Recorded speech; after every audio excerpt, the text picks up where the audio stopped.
Kyymallinen kaula-aukko. Tarkoitus, että tulee tarpeeksi napakasti tuolta, ettei tule lapakkaa tähän jalkojen eteen. Ja lähestyy tosi hyvin.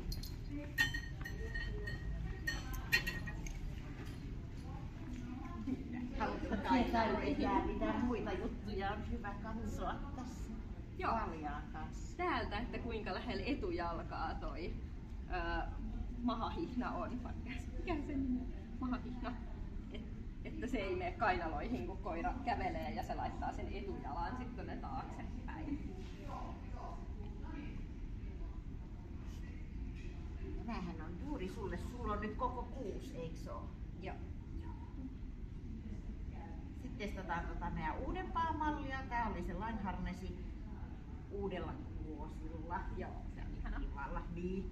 Mut sitten tää RAS-harnesi, joka on ajateltu sitten taas ihan vetovaljaaksi. Mutta huomattavasti nopeampi pukea ja säätää kuin sitten se meidän Free Motioni. Tässä on helposti täältä vaan molemmin puolin soljet kiinni. Vetopiste jää vähän ylemmäs selässä, kun Free Motionissahan sen saa tonne hännän tyveen säädettyä, mutta tässä se jää sitten tonne eteen. Joo, sekin näyttää istuvan tosi hyvin eikä tule tonne kainaloihin. Niin.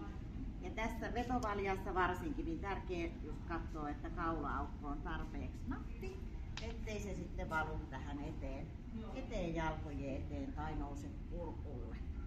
Kurkulle sitten pääsee kunnolla juoksemaan sit vapaasti.